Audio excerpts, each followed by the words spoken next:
사람들의 가장 큰 관심사는 무엇일까요? 사람들은 참 다양한 삶을 살아가지만 잘 먹고 잘 사는 것에 대해서는 모두가 관심이 참 많은 것 같습니다.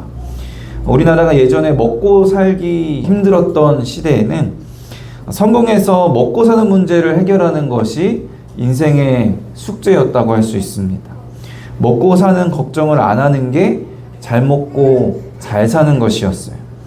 어른들은 그런 시대를 사셨기 때문에 자녀들 걱정을 하시면서 자녀들에게 공부 열심히 해라, 좋은 대학 가라 라는 말씀을 많이 하셨는데요.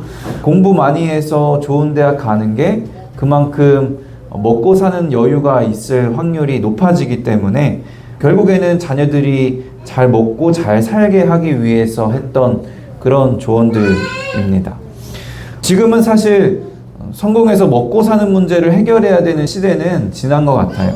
적어도 굶어 죽지는 않는 시대입니다.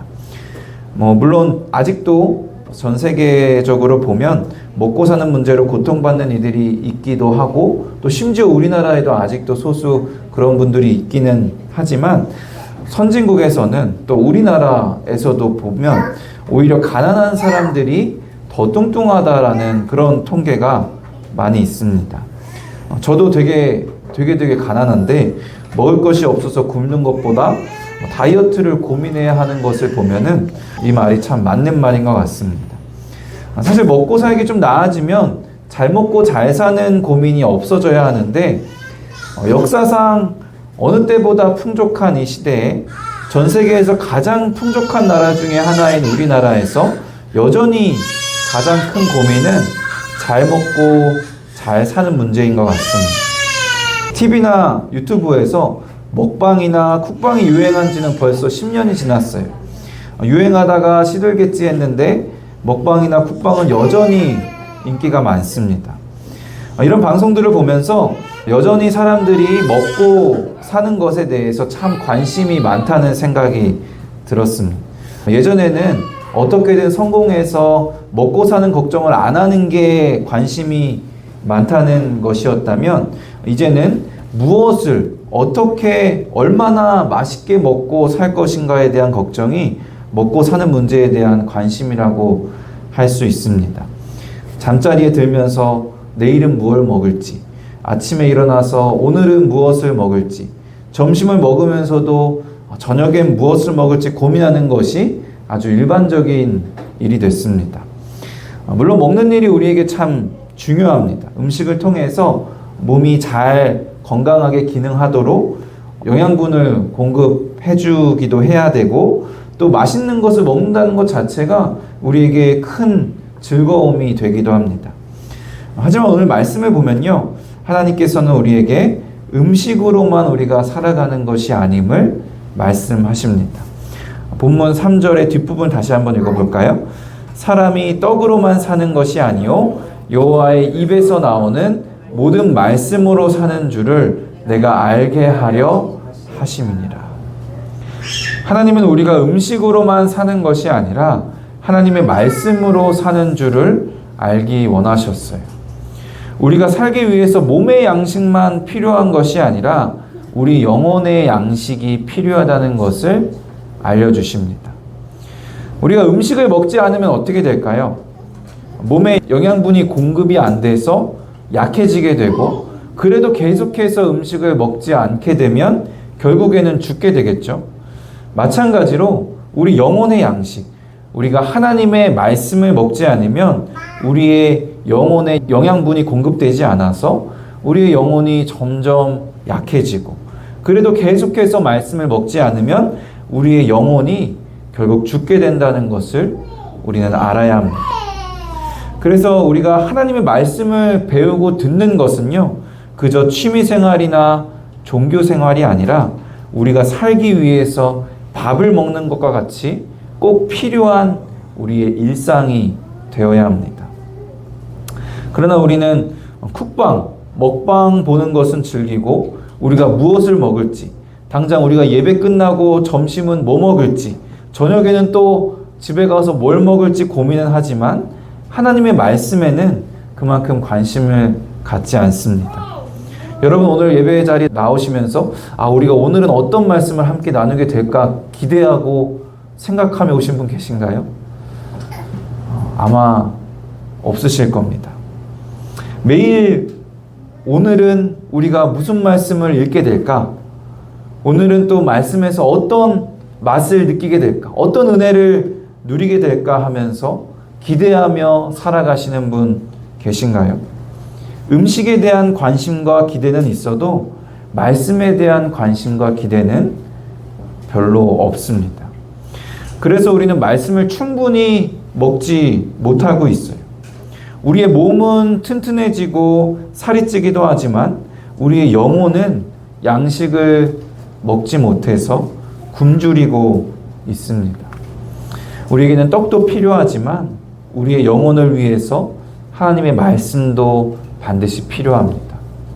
우리가 매일매일 말씀을 읽지 않으면 우리의 영혼이 병들어가요. 우리가 하나님을 만났다고 생각하는데 우리가 날마다 말씀을 가까이 하지 않으면 하나님을 믿는 건지 안 믿는 건지 점점 헷갈리게 되기까지 합니다. 그래서 우리는 날마다 우리 영혼의 양식, 우리가 하나님을 잘 믿고 하나님의 말씀을 따라 살기 위해서 날마다 말씀을 먹고 살아야 합니다. 예수님께서는 더 나아가서 이 떡과 말씀에는 우선순위가 있다는 것을 분명하게 가르쳐 주셨습니다. 마태복음 6장 31절에서 33절 말씀 같이 한번 읽어볼까요? 그러므로 염려하여 이르기를 무엇을 먹을까, 무엇을 마실까, 무엇을 입을까 하지 말라. 이는 다 이방인들이 구하는 것이라. 너희 하늘 아버지께서 이 모든 것이 너희에게 있어야 할 줄을 아시느니라. 그런즉 너희는 먼저 그의 나라와 그의 의를 구하라. 그리하면 이 모든 것을 너희에게 더하시리라. 무엇을 먹을까, 무엇을 마실까, 무엇을 입을까 고민하는 것. 잘 먹고 잘 살기 위해서만 고민하는 것은 이방인들, 하나님을 모르는, 하나님을 믿지 않는 세상 사람들의 성향입니다. 하나님의 자녀는 먼저 그의 나라와 그의 의를 구하라고 말씀합니다. 그러니까 떡과 말씀을 둘 다 먹긴 해야 되는데 무엇이 더 중요하다는 말씀일까요? 우리에게는 잘 먹고 잘 사는 문제보다 하나님 나라와 하나님 의에 대한, 하나님 말씀에 대한 문제가 우선이 되어야 한다는 겁니다. 우리가 그렇게 하나님 말씀을 우선 삼고 하나님 말씀을 먹으며 말씀대로 하나님 나라와 의를 구할 때 예수님께서 약속하셨듯이 그리하면 이 모든 것, 하나님 나라와 의를 주실 뿐만이 아니라 우리에게 필요한 것을 다 아시는 하나님께서 우리에게 필요한 먹을 것, 마실 것, 입을 것, 먹고 사는 문제에 대해서도 다 해결해 주실 줄로 믿습니다. 잘 먹고 잘 사는 것, 우리에게 참 중요합니다. 우리가 잘 먹고 잘 살기 위해 필요한 것, 하나님께서 이미 우리보다 더 잘 아시고 하나님께서 채워주실 줄로 믿습니다. 그러니까 우리는 먼저 우리의 영적 양식, 하나님 말씀에 대한 관심을 갖고 그 말씀을 충분히 먹어야 합니다. 그런데 안타깝게도 매일 맛있는 음식을 먹는 것은 참 쉽고 즐거운데 매일 말씀을 먹고 사는 것은 쉽지가 않습니다. 말씀을 매일 읽고 묵상하고 가르치는 게 일인 저에게조차도, 저 같은 목사에게도 매일 말씀을 먹는다는 것이 쉽지는 않습니다.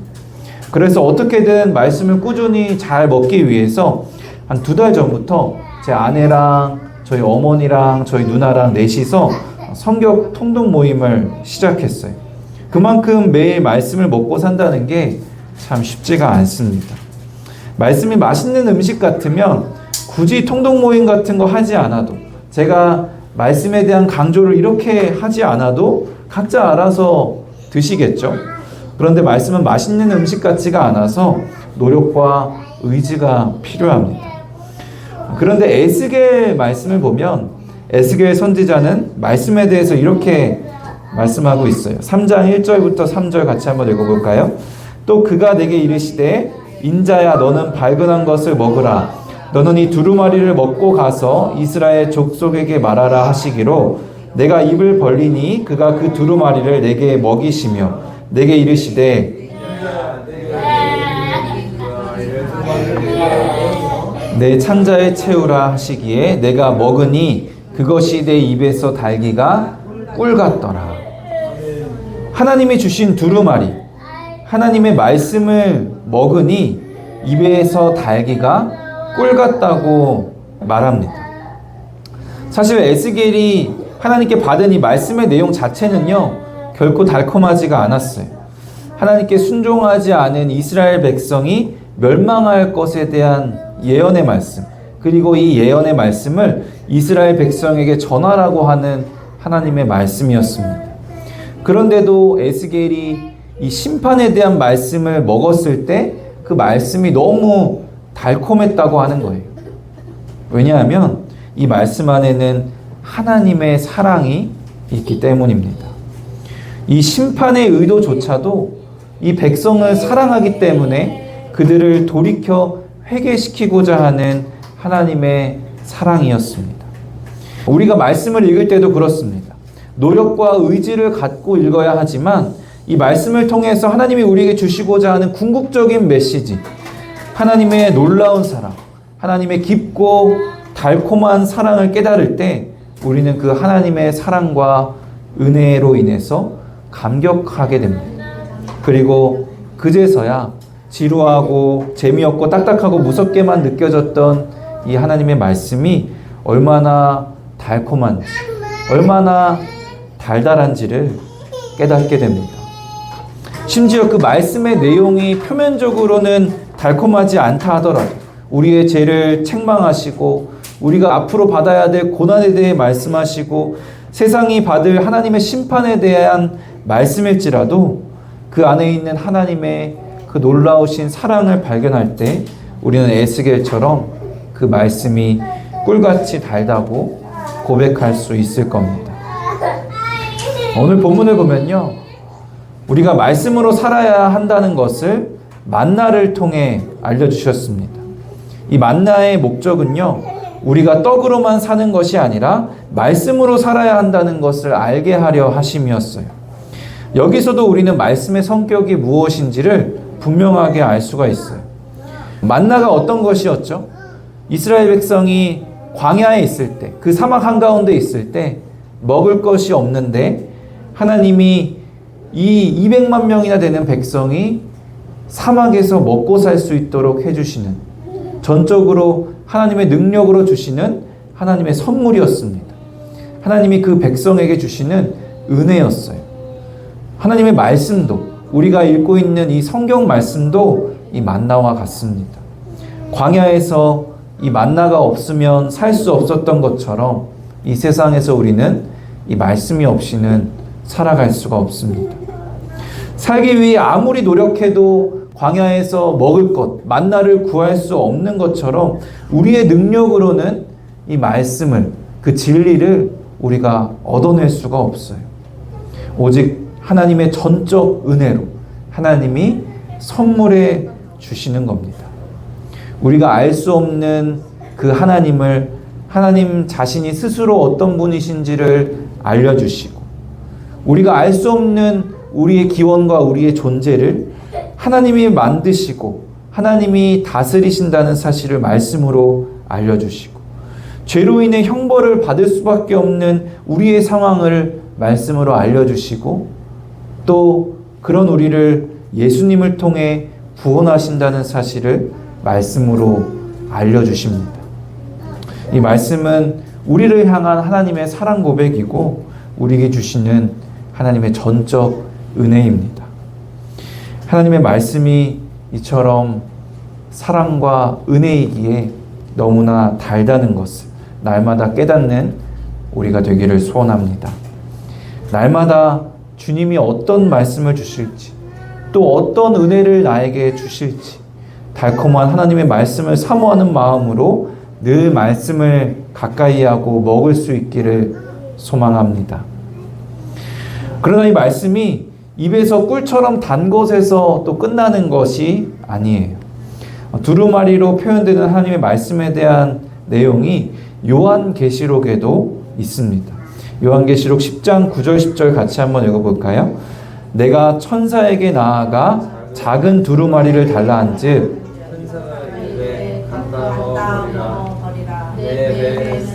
내 입에는 꿀같이 달리라 하거늘 내가 천사의 손에서 작은 두루마리를 갖다 먹어버리니 내 입에는 꿀같이 다나 먹은 후에 내 배에서는 쓰게 되더라.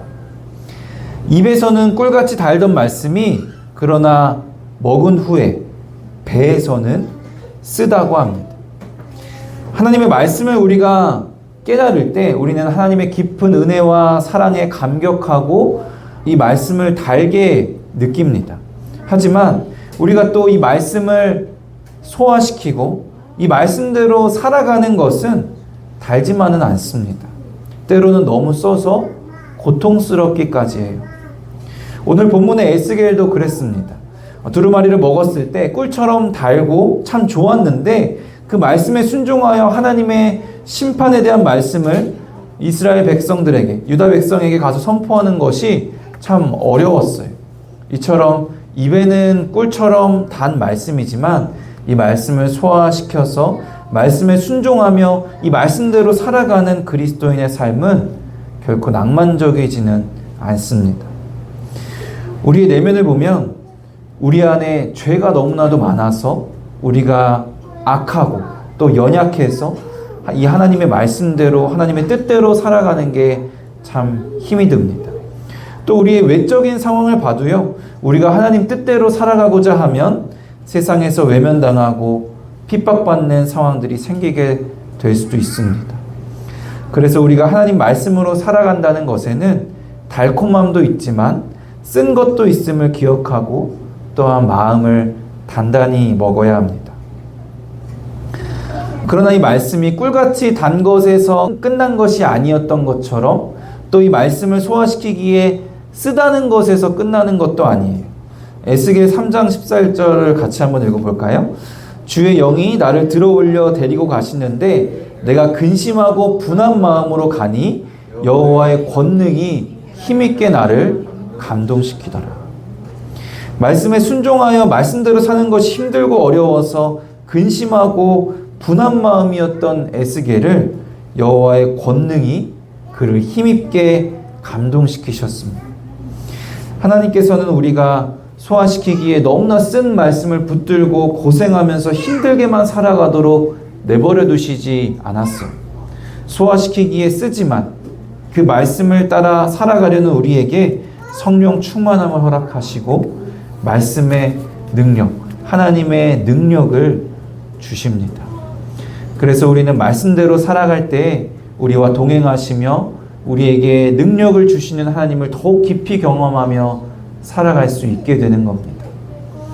사랑하는 성도 여러분, 세상과 같이 잘 먹고 잘 사는 것에 우선적인 관심을 두는 것이 아니라 먼저 우리의 영적 양식, 하나님의 말씀에 관심을 두고 그 말씀을 매일매일 먹으시기를 바랍니다. 굶주리고 갈급한 우리의 영혼을 하나님의 말씀으로 채우고 바로 세우시기를 바랍니다. 그렇게 우리가 먼저 하나님의 말씀을 먹으며 살아갈 때 우리가 먹고 사는 문제 또한 다 해결해 주실 줄로 믿습니다. 우리의 양식인 하나님의 말씀을 매일 먹으며 그 말씀 안에 있는 하나님의 깊은 사랑과 놀라운 은혜를 깨닫고 날마다 하나님의 말씀을 꿀같이 달콤하게 먹기를 소원합니다. 비록 그 말씀을 소화시키는 것은 쓰고 그 말씀대로 사는 것은 또한 쉽지 않지만 하나님께서 우리를 내버려 두지 않으시고 능력을 주실 줄로 믿습니다. 말씀을 먹고 소화시킴으로써 성령 충만함과 주님의 능력으로 살아가는 우리가 되기를 주님의 이름으로 간절히 축원합니다.